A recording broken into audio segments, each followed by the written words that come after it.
9:38 minutos de la noche. Carlos Blanco, el entrevistado. Queda una pregunta en el aire. ¿Qué va a ocurrir mañana? ¿Represión?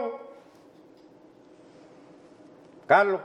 Yo creo que no debería haber represión por dos razones. Primero, porque los dirigentes opositores han insistido en el carácter pacífico de la convocatoria, de la protesta que se va a realizar mañana para exigir además un derecho constitucional que no se ha cumplido, que ha sido demorado por el gobierno a través de su organismo electoral.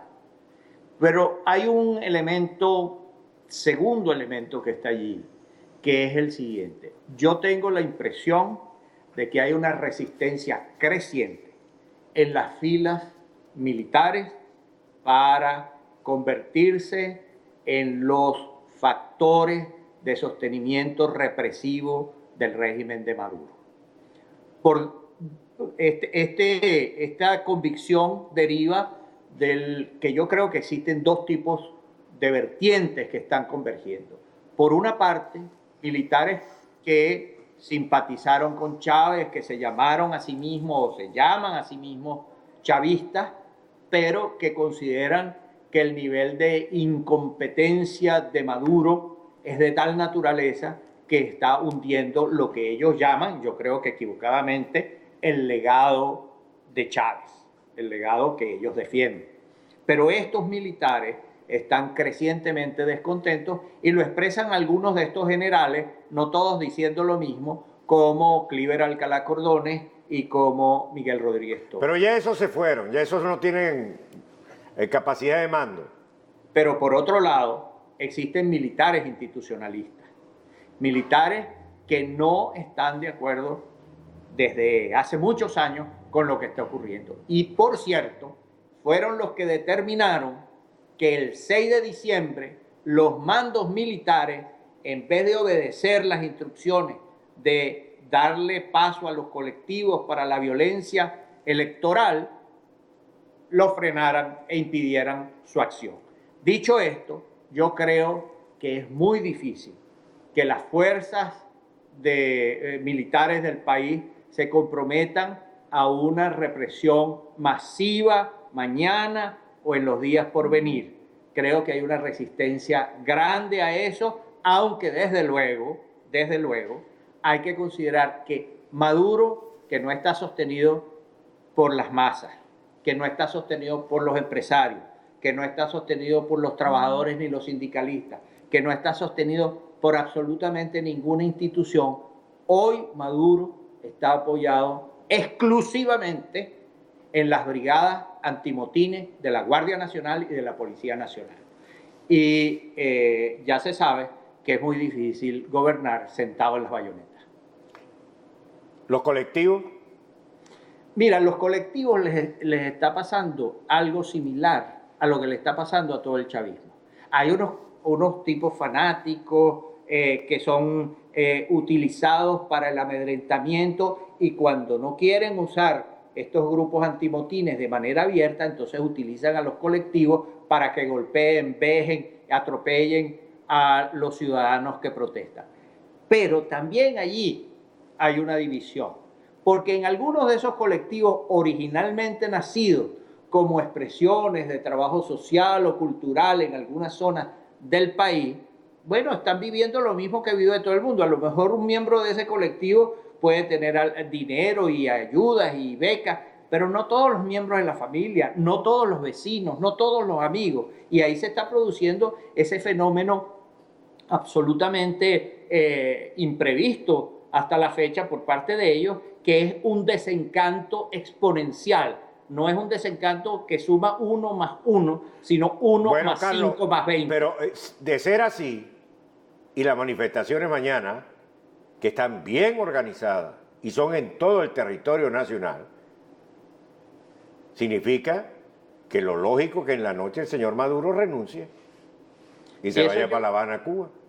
Yo creo que siempre he creído desde 2014 en adelante que la salida más fácil para todos es la renuncia de Maduro.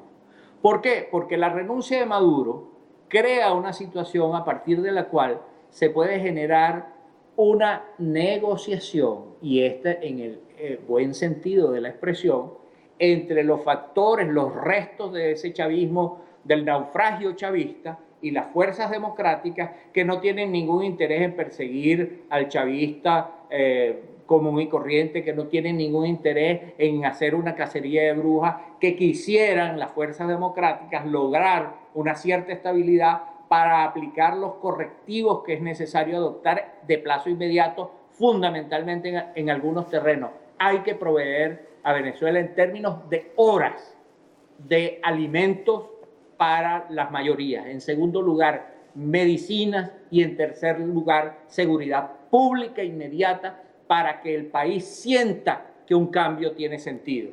Entonces yo creo que eso se facilitaría con una renuncia de Maduro que permita que las fuerzas democráticas que pueda haber en el lado del chavismo tengan algún destino no inmediato. Bueno, Carlos, si pacíficamente, como va a marchar la gente que quiere el revocatorio, porque va a marchar pacíficamente, tranquilamente, en todas las ciudades de Venezuela, pues a Maduro se le cae la máscara. Hoy viene a última hora el vicepresidente, bueno, que ya no es vicepresidente, pero bueno, tu viejo compañero de televisión cuando hacían el blanco y negro, a prometer un aumento de salario. Es decir, una especie de medruscos que se lanzan para que calmar a la gente. ¿Tú crees que eso es efectivo a esta altura del juego? No, para nada, porque el nivel de precios, o sea, se ha ocurrido una dinámica de dolarización con la cual el gobierno se ha hecho el tonto para ver si hay una provisión, aunque sea un poquito mejor, de muchos bienes. Y resulta que, por ejemplo, un pollo a 5.000 bolívares. O sea, un pollo a 5.000 bolívares, uno puede decir, esos son $5. Pero es que la gente en Venezuela no gana en dólares. Eso es un tercio del salario mínimo base. Entonces, eso es imposible. Una arepa, una reina pepiada que cuesta 1.500 bolívares, ¿cuántas se puede comer al mes? Es decir, hay una situación de total indefensión frente a una crisis que se está comiendo a la gente, los niños. No, hay niños que no toman leche desde hace meses, 18 meses. Tenía un niño el otro día que confesó su madre en una cola. Hay una situación de descomposición de tal naturaleza, de caos, que no es posible manejar a través de maniobras de las que el régimen quiere hacer. Yo creo que una renuncia de Maduro es lo que podría expresar algún rasgo de humanidad en el equipo gobernante. Carlos, no creo que el punto sea si las marchas van a ser pacíficas o no, porque esa es la intención del pueblo venezolano. El problema es el desenlace de las marchas, dada la respuesta del oficialismo del gobierno. ¿Tú crees que dependiendo de ese desenlace se force o no el revocatorio finalmente? ¿O qué pasa con todas esas personas que dicen no da más la situación en Venezuela? ¿Van a reaccionar finalmente y a forzar este referendo revocatorio? Mira, yo creo que para que haya el referéndum revocatorio tienen que ocurrir muchos factores. En primer lugar, la disposición de la gente, que es evidente que existe, que se ha mostrado. Nada más, ¿por qué el gobierno no quiere convocar el 20% de la firma? Que se necesitan 4 millones de firmantes en 3 días. Porque no van a ser 4 millones, van a ser 5, 6, 7, 8 millones. Y 8 millones de personas firmando en 3 días a un promedio de 2,5 millones por día.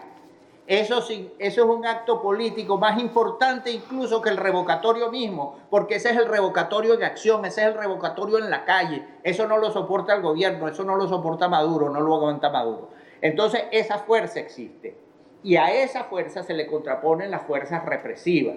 Por eso es que se necesita que intervengan factores diversos, los empresarios, los sindicatos, que los militares no obedezcan órdenes ilegales contra los ciudadanos y se necesita un inmenso apoyo internacional. Lo ha representado este apoyo Luis Almagro, secretario general de la OEA, quien con mucha dignidad, firmeza, coraje ha apoyado la causa democrática venezolana, y también lo han representado unos expresidentes. El presidente paraguayo, por ejemplo. Sí, pero no esto que se trajo Maduro para que le hicieran la tarea, Zapatero, Samper, Torrijos y Fernández, sino los expresidentes que han venido acompañando a lo largo de todos estos años a las fuerzas democráticas del país: Andrés Pastrana, Álvaro Uribe, Tuto Quiroga, Laura Chinchilla, Felipe Calderón, es decir, todos estos, Felipe González,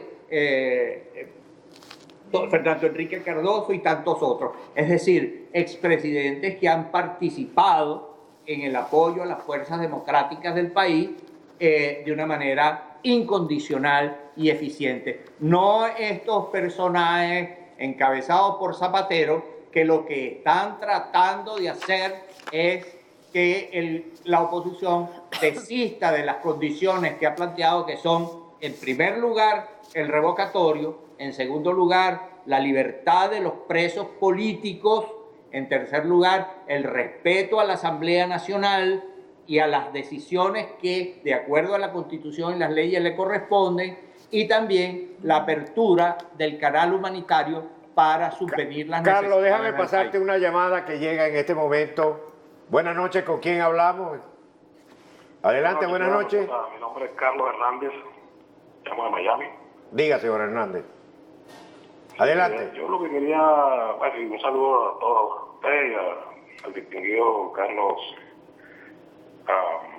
Blanco y a la hermosa e inteligente que forma su equipo. Mira, yo lo que quería decir es que esta gente, hay que tener en cuenta que esta gente, el chavismo, es un movimiento subversivo, insurgente y hasta separatista, diría yo. Toda una gente que no tiene ningún tipo de apego por la venezolanidad,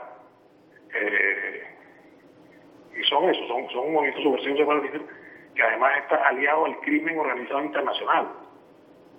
Es decir, la situación de Venezuela, tanto económica como social, como moral, no se puede definir como una crisis en esos aspectos, sino es una invasión lo que hay en el país. Bien, ¿qué nos dice Carlos Blanco? Yo creo que es muy importante el punto que levanta el amigo que acaba de hablar, que es el siguiente: Venezuela, con Chávez y con el chavismo, inició, a diferencia de otras dictaduras, las clásicas dictaduras latinoamericanas, un proyecto que no era solo de carácter nacional, sino de carácter internacional.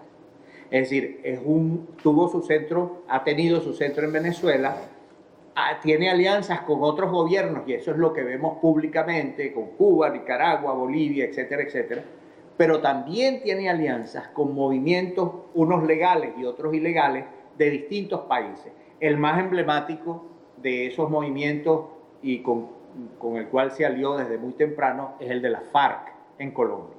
Entonces, eso ha hecho la tarea de los demócratas venezolanos mucho más complicada, porque han tenido que combatir durante muchos años solos, los demócratas venezolanos, contra un proyecto que no era solo venezolano. Gracias, Carlos, perdóname, pero te tengo que cortar. Nos vemos. No, muchas gracias. Muchas gracias. Breve pausa, 9:52. Y sostenimiento represivo del régimen de Maduro. Esta convicción deriva del que yo creo que existen dos tipos de vertientes que están convergiendo.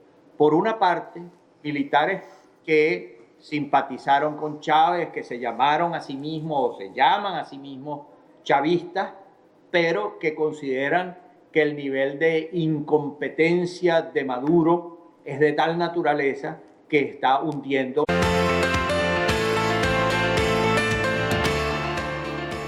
9:38 de la noche. Carlos Blanco, el entrevistado. Queda una pregunta en el aire.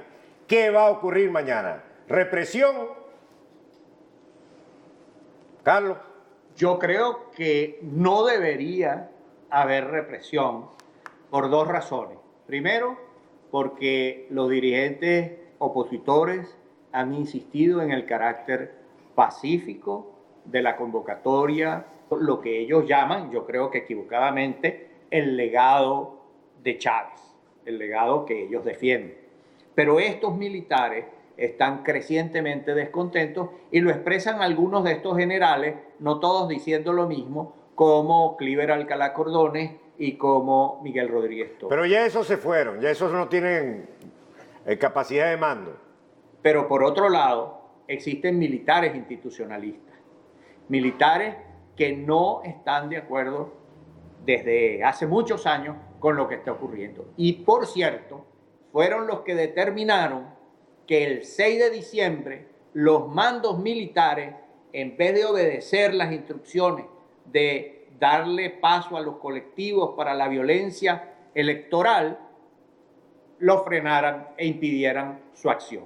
Dicho esto, yo creo que es muy difícil que las fuerzas militares del país se comprometan a una de la protesta que se va a realizar mañana para exigir además un derecho constitucional que no se ha cumplido, que ha sido demorado por el gobierno a través de su organismo electoral.